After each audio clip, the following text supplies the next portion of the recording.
على حبيبك خير الخلق كلهم.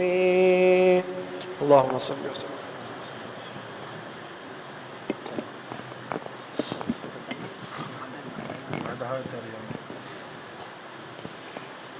والصلاة والسلام على أشرف خلقه وسيد المرسلين سيدنا وحبيبنا وشفيعنا وقرة أعيننا ومولانا محمد النبي الأمي الكريم وعلى آله وأصحابه وأزواجه وأتباعه ومن تبعهم بإحسان إلى يوم الدين. قال النبي صلى الله عليه وسلم: ألا إن في الجسد لمضغة إذا صلحت صلح الجسد كله وإذا فسدت فسد الجسد كله ألا وهي القلب. إخبار النبي صلى الله عليه وسلم في هذا الحديث بأن القلب هو مركز لحواس الإنسان ولجوارحه ولعقله وللسانه ولأذنيه وليده ولرجله. كل حركة وسكنة يقوم بها الإنسان وكل شيء ينطق به الإنسان وكل شيء يسمعه وكل شيء يفكر به المسؤول عنه هو القلب. فإذا صلح القلب صلحت هذه الأشياء كلها، وإذا فسد هذا القلب وأصبح فيه من الأمراض ومن الملهيات ومن حب الدنيا ما زاد وزاد، فسد هذا القلب. وبسبب فساد هذا القلب فسدت كل جوارحه، فصار مأكله حرام ومشربه حرام ولبسه حرام وكلامه حرام وما يسمع حرام وما يفكر إلا في الحرام. فصلاح هذا القلب من صلاح هذا البدن. وبعده النبي صلى الله عليه وآله وسلم يقول: لكل شيء سقالة وسقالة القلوب ذكر الله، أي لكل شيء أداة لتنظيفها، وأداة تنظيف القلب هو ذكر الله. فالإنسان عندما يذنب وعندما يخطئ ينكت على قلبه نكتة سوداء، فإذا تاب واستغفر محيت، وإن لم يتوب ويستغفر ويذكر الله سبحانه وتعالى تجمع هذا الوسخ وتجمعت هذه الأمراض وأصبح قلبه أسودا مليئا بالأمراض، لا يستقبل الطيب، لا يستقبل الخير، لا يستقبل الصالح. فعلاج هذه الأمراض وهذه الأخطاء التي تصدر إلى القلب علاجها بذكر الله سبحانه وتعالى. يقول الله تبارك وتعالى: ألا بذكر الله تطمئن القلوب. الذكر كما بين الله سبحانه وتعالى هو لاطمئنان القلب وسكونه، وإلا فالذي هو مشغول بالدنيا ومشغول بملذاتها ومشغول بالأموال والأولاد والأرزاق والأعمال قلبه دائما مضطرب، قلبه دائما مشغول. فإذا أراد الإطمئنان لهذا القلب والسكون لهذا القلب والراحة والطمأنينة، الله سبحانه وتعالى يقول: ألا بذكر الله تطمئن القلوب. الحمد لله ذكرنا الله قبل قليل، ونرجو من الله سبحانه وتعالى أن يجعل قلوبنا عامرة بذكره ويوفقنا وإياكم لما يحبه ويرضاه. والسلام عليكم ورحمة الله وبركاته.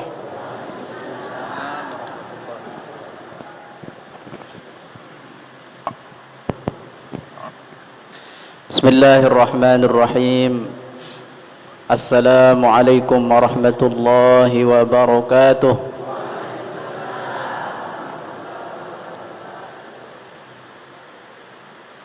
Beliau Asy-Syaikh Mu'anna Ibnu Syekh Adnan Altaf rahimahumallah wa hafizahumallah ta'ala wa nafa'ana bi'ulumihima fid darain amin. Tadi beliau membuka ceramah atau nasihat beliau dengan memuji Allah Subhanahu wa ta'ala. Kemudian beliau melanjutkan dengan mengucapkan sholawat dan salam kepada baginda Rasulullah sallallahu alaihi wasallam. Baru kemudian beliau melanjutkan dengan membacakan satu hadis Rasulullah sallallahu alaihi wasallam.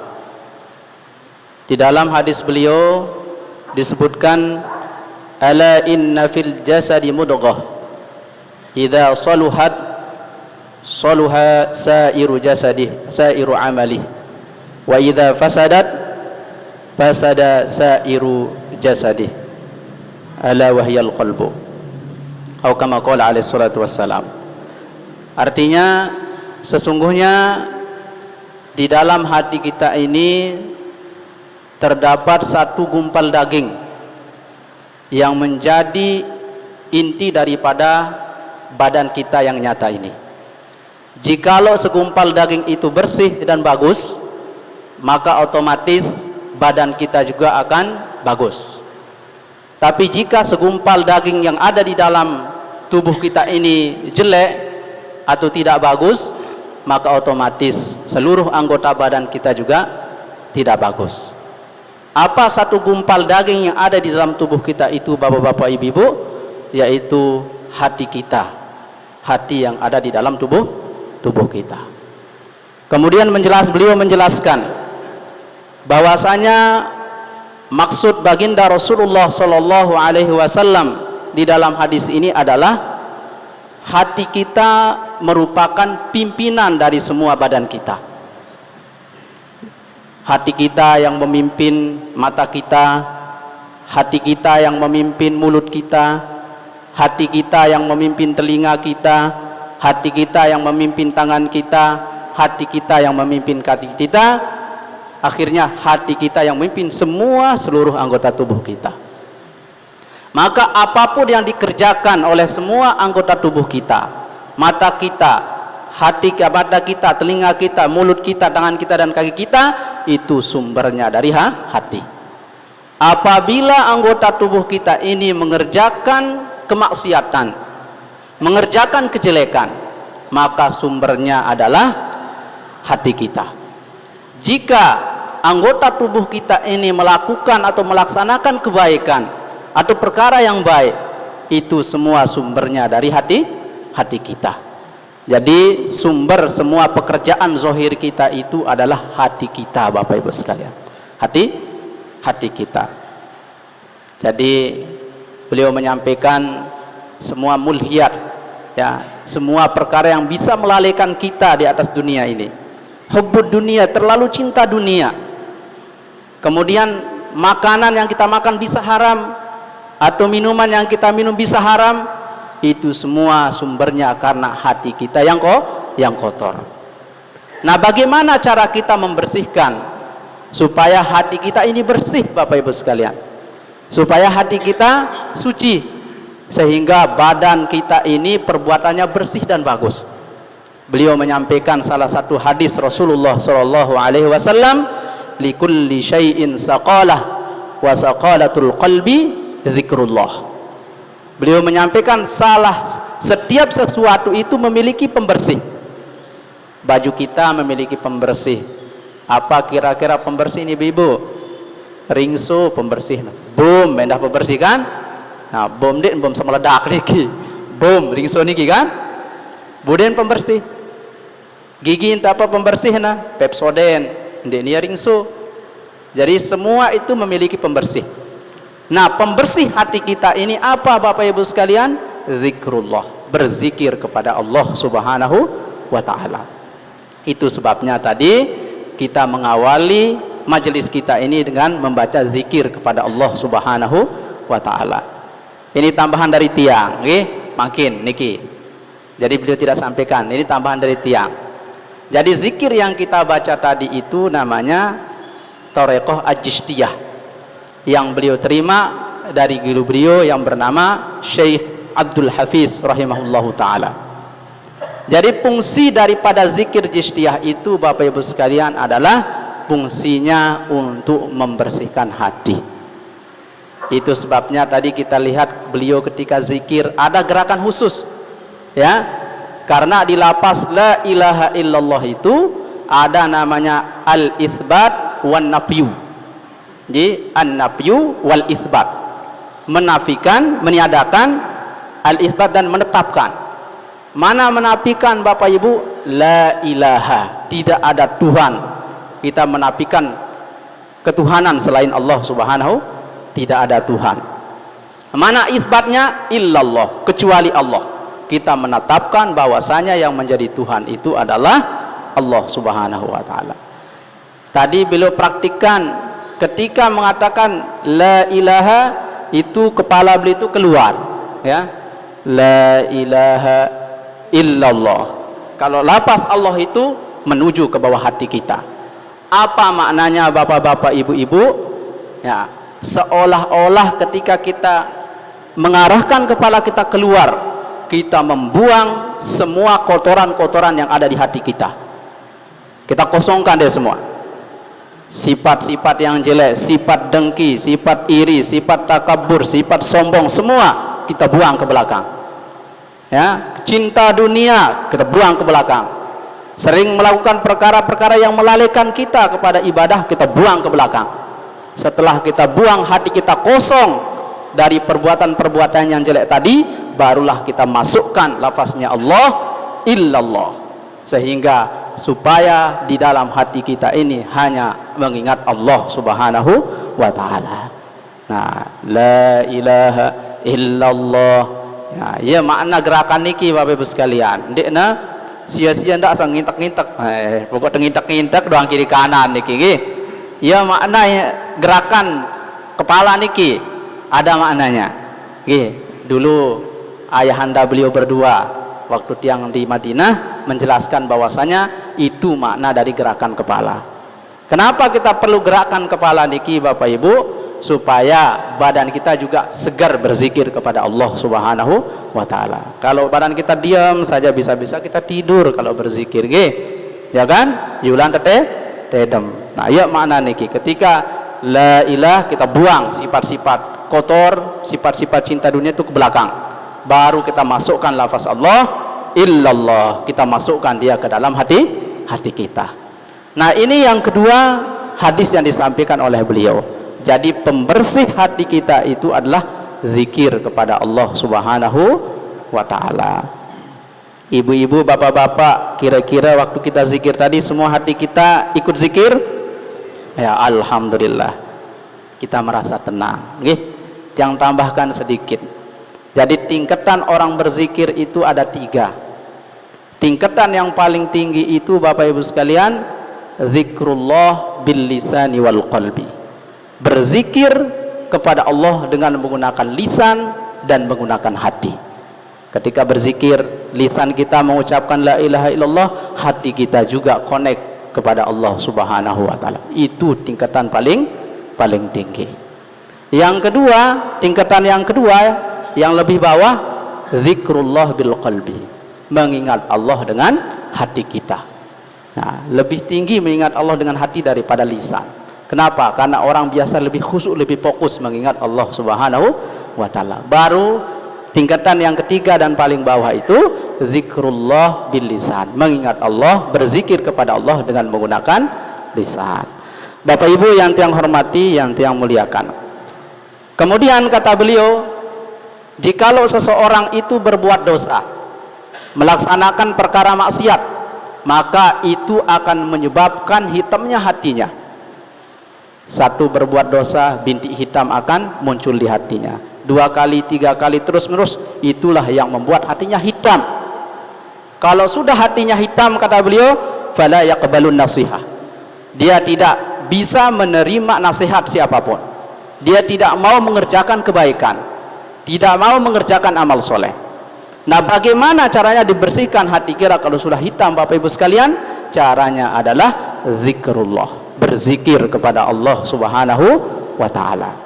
Nah, kemudian terakhir beliau menyebutkan salah satu ayat Al-Quran yang menyebutkan tentang fadilah daripada berzikir. Ala bidzikrillahi tatma'innul qulub. Sesungguhnya berzikir itu akan bisa menenangkan hati. Kalau hati sedang gundah gulana, ya, sedang ada masalah, ya, sedang kacau tidak tenang, maka segeralah berzikir kepada Allah supaya hati kita menjadi tenang. Biasa setelah beliau katanya tadi, setelah kita sibuk dengan perkara dunia, sibuk dengan kenikmatan-kenikmatan dunia, biasa hati kita itu merasa gelisah, maka tenangkanlah dia dengan zikir kepada Allah Subhanahu wa ta'ala. Bapak-bapak, ibu-ibu yang tiang hormati, yang tiang muliakan, mungkin hanya ini yang dapat yang terjemahkan, kurang dan lebihnya tiang mohon maaf. Terima kasih atas segala perhatian, mohon maaf atas segala kekurangan. Wassalamualaikum warahmatullahi wabarakatuh.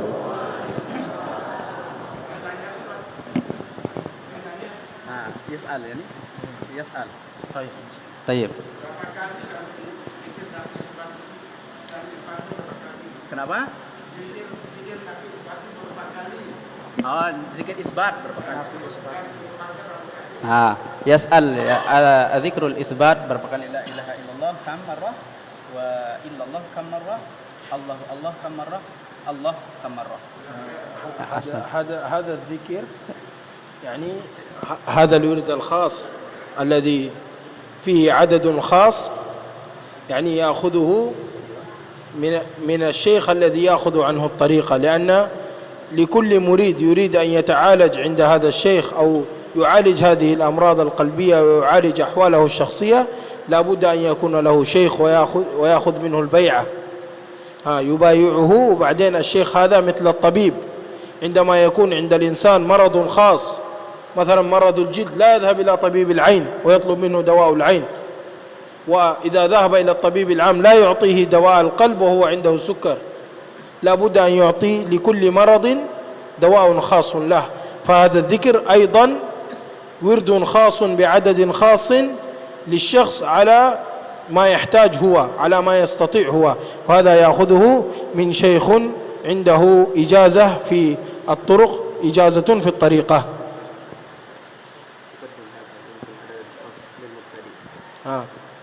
لا بأس، ولكن لا بد أن يكون يعني معلوم عند الإنسان أنه لا بد أن يكون له البيع لكي يستفيد، يعني يأخذ من شيء. والعدد للمبتدئ هو 100 مرة لا إله إلا الله و100 مرة إلا الله، كله 100. Nah, jawaban beliau tadi,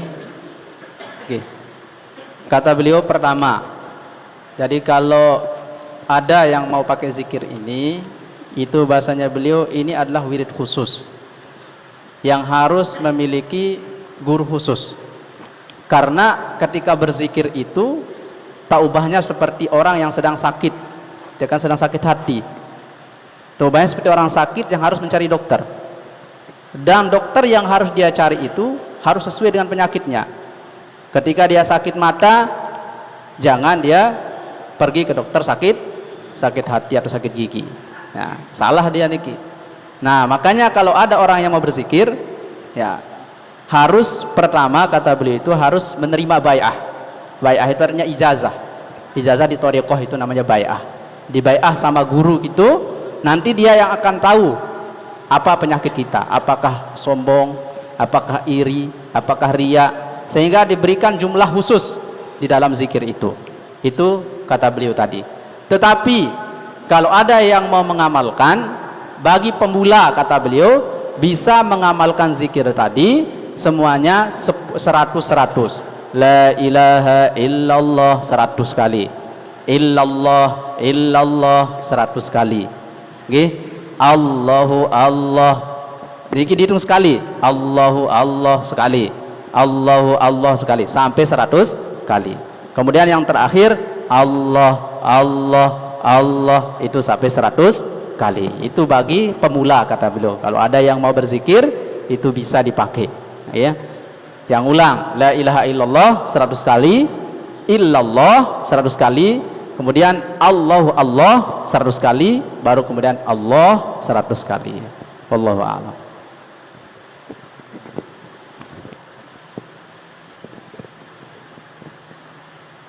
Ayuhal ikhwanal muslimin rahimakumullah. Alhamdulillah, meskipun singkat dari tausiah beliau hari ini, akan tetapi dengan makna yang sangat mendalam untuk kita semua, terutama pelungguh yang ada di majelis kita ini rata-rata semuanya adalah pecinta zikir. Alhamdulillah. Dan sering zikir-zikir ini jadi kemarin pernah yang sampaikan, kenapa dalam satu ketentuan zikrullah itu perlu ada baiat, perlu ada ijazah. Jadi baiat dan ijazah zikir itu, kata Imam Asy-Syafi'i, seseorang yang memiliki ilmu yang memang harus disampaikan dengan ijazah atau baiat, namun tidak diterima melalui baiat dan ijazah, ibarat seseorang yang mengambil kayu bakar di tengah malam, kemudian dia tidak tahu ada ular yang berbahaya di tengah-tengah kayu bakar yang dia dapatkan. Jadi memang bermanfaat, akan tetapi banyak sesuatu yang tidak sesuai dengan apa yang kita miliki. Seperti yang disampaikan oleh beliau tadi, yang sekedar menambahkan dan menyimpulkan bahwa sesungguhnya ketika kita memiliki suatu kekurangan, suatu penyakit, maka datangi orang yang ahli dalam bidang itu. Ketika penyakit hati kita, amradil qalbiyah, penyakit-penyakit hati kita sangatlah banyak, maka datangi orang-orang yang ahli dalam bidang kolbu. Dan dari zikrullah yang beliau sampaikan tadi, Bapak Ibu yang dimuliakan Allah, banyak zikir-zikir dari beliau tadi itu yang sehari-hari pelungguh sami sudah terima di majelis kita dan sudah kita amalkan. Hanya tinggal diistiqomahkan saja, okay? Tinggal diistiqomahkan saja. Akan tetapi seperti bagaimana cara beliau memimpin kita zikrullah tadi, intinya adalah bagaimana hudurul qalbi, hati kita ini hadir dikala kita berzikir kepada Allah Subhanahu wa taala. Ketika hati kita hadir, maka barulah kenikmatan dalam zikir itu akan bisa kita dapatkan. Kenikmatan dalam zikrullah itu, itulah zauq namanya. Itulah rasa daripada zikir.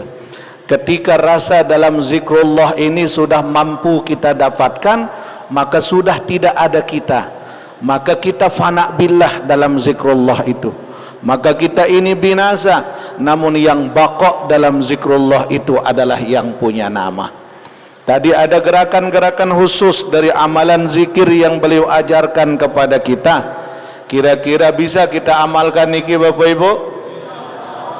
Bisa didawamkan? Bisa diterima? Insya Allah, tiang yakin. Jadi Bapak Ibu, kenapa badan ini ikut berirama dengan gerakan zikir itu? Bukan karena badan yang ingin bergerak seperti itu, tidak. Namun karena ruhani ini sudah tidak sabar untuk ingin berjumpa dengan yang punya nama yang sedang kita sebut, yaitu Allah Subhanahu wa ta'ala. Makanya yang sampaikan hari ini, makom untuk kita sampai kepada zikrullah sebagaimana yang dilakukan oleh beliau. Kalau dalam hati tiang nyambung dengan hati beliau, beliau luar biasa. Meskipun beliau masih muda, beliau niki sedua andeman merari Bapak Ibu, masih bajang beliau niki, karena beliau datang ke Lombok niki mewakili abah beliau Sapari di Nusantara.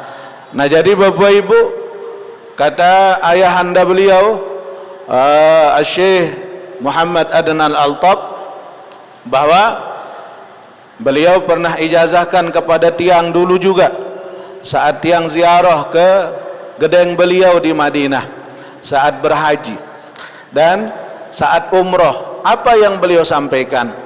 Bahwa setiap orang yang berada dalam makom zikir itu harus melalui 3 proses. Yang pertama tazkiyah, proses tazkiyah. Apa proses tazkiyah itu? Adalah proses pembersihan hati kita. Jadi yang 100 kalau bisa, itu adalah tazkiyah, proses untuk hati kita dibersihkan. Karena atin teniki luwek lalu dosa Bapak Ibu nggih. Kadang-kadang makin bersih atin te. Lemak lalu demekan ndek tegita wah kadung lek julu tahun. Perhatian dosa bahasa Ustaz Das'ad kan tidak dilihat barang bagus. Nah, karena memang hati kita di situ ujiannya. Makanya hati ini perlu pembersih kata beliau. Pembersih hati itu adalah zikrullah. Jadi ibaratnya tazkiyah ini ibarat kita mendaki ke gunung. Tiang pelungguh ya taik jok atas gunung Bapak Ibu milih mendaki, maka pasti banyak jalan yang harus kita bersihkan. Ada kerikil-kerikil kecil singkirkan, ada duri singkirkan. Maka tingkatan pertama itu namanya tazkiyah, proses pembersihan hati melalui zikrullah. Kemudian yang kedua ada namanya tahliyah. Mana tahliyah itu? Adalah proses pengisian daripada nurani kita, proses pengisian daripada hati kita dengan apa? Dengan zikir itu. Tiba-tiba terkadang kita zikir itu ada merindingnya. Makin dianggap Tuhan pelungguh waktu zikir baru niki dipimpin oleh beliau berembeidap. Berembeidap Ibu. Tenang apa ndek? Ada masih mikiran utang? Oh ndara. Ketika kita sudah berzikir itu tenang kita punya hati. Kenapa? Prosesnya tahliyah. Maka disitulah kita diisi dengan apa? Dengan kalimat-kalimat thayyibah, dengan kalimat-kalimat zikir itu. Maka pelan-pelan hati ini mulai hidup. Mbetandan Bapak Ibu. Jadi terkadang orang yang tahliyah itu ketika dia ingin mulazamah dalam zikirnya, dia zikir, ngone terik tasbih ketideman. Ada girang meno? Rata-rata wah badik niki. Kadang baru tedem ngandot meno. Tedem tidur dia dalam zikir. Tidak apa-apa, itu tahliyah. Berarti kotoran-kotoran itu sudah mulai dibersihkan dan kemudian makna zikrullah itu sudah mulai masuk dalam hati kita. Amin. Nah yang ketiga, kalau tazkiyah sudah, tahliyah sudah, maka barulah yang ketiga tajalliyah. Apa? Sudah masuk kita dalam zauq, rasa dalam zikir itu. Sampai-sampai kita tidak sadar kan, dari Allah, bahkan panas badan kita. Ada panas awak? Nah, iya, panas badan kita. Kita juga makin lama zikir itu makin terasa panas, makin lama zikir itu makin terasa nikmat. Kayak kita tidak mau berhenti dalam zikir. Apa sebab? Itulah zauq yang dititipkan oleh Allah. Itulah rasa dalam irama zikir yang Allah titipkan kepada kita. Maka itulah namanya tajalliyah. Berarti zikir kita ini udah sampai ke Allah. Karena sudah tidak ada dia. Yang ada rasanya adalah rasa kenikmatan saat dia berjumpa dengan Tuhannya. Saat namanya disebut, nama Allah disebut, ada kontak batin antara kolbunya dengan Allah. Jadi ibarat HP, koneksi internetnya sudah hidup. Makanya doanya tidak ada yang tidak diijabah Allah. Zikirnya tidak ada yang tembus karena koneksi hatinya dengan Allah sudah tersambung. Jadi mudah-mudahan zikir yang beliau ajarkan tadi mudah-mudahan bisa kita amalkan. mudah-mudahan bisa kita istiqomahkan, dan kita doakan beliau, guru kita, masyayikh kita yang hadir hari ini, mudah-mudahan beliau berdua sekeluarga disehatkan oleh Allah Subhanahu wa taala, dan mudah-mudahan nanti ketika ayahanda beliau, abah beliau juga ke Nusantara, mudah-mudahan bisa hadir di tengah-tengah kita insyaallah. Tadi beliau nelpon ayahanda beliau, nggih, sehingga perkembangan saat beliau di sini tetap kami sampaikan, dan ayahanda beliau nelpon insyaallah tahun depan beliau akan datang bersama kita semua. Amin ya rabbal alamin. Akhirnya kita mohon doa dari beliau, ambil keberkahan, mudah-mudahan kita semua dikumpulkan oleh Allah dari dunia hingga ke surga bersama baginda Rasulullah sallallahu alaihi wasallam. Amin ya rabbal alamin.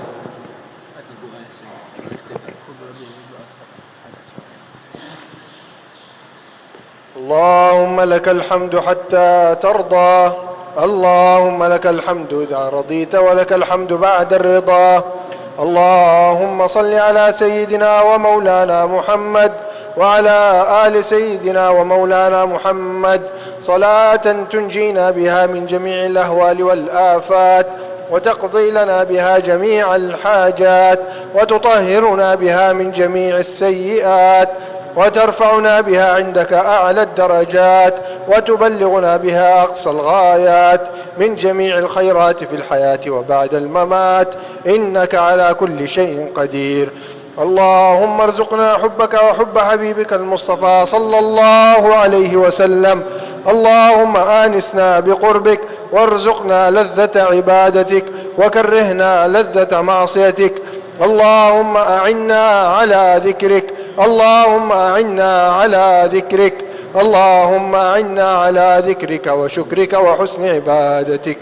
اللهم يا الله يا رحمن يا رحيم، اللهم إنا نسألك من خير ما سألك به نبيك وحبيبك محمدا صلى الله عليه وسلم، ونعوذ بك من شر ما استعاذك منه نبيك وحبيبك محمد صلى الله عليه وسلم. اللهم أدم علينا هذه المجالس، أدم علينا هذه الزيارات. اللهم بارك في زوار هذه المجالس وفي حاضريها وفي ذرياتهم وأولادهم. اللهم اجعل ذرياتهم، اللهم أصلح ذرياتهم وأولادهم، وأصلح زائريهم، وأصلح من أقام هذه المجالس، وارزقهم وعافهم واعف عنهم وأكرمهم. اللهم أنت الكريم وبك نستعين. وصلى الله وسلم على سيدنا ومولانا محمد وعلى آله وصحبه أجمعين، وسلام على المرسلين والحمد لله رب العالمين. الفاتحة.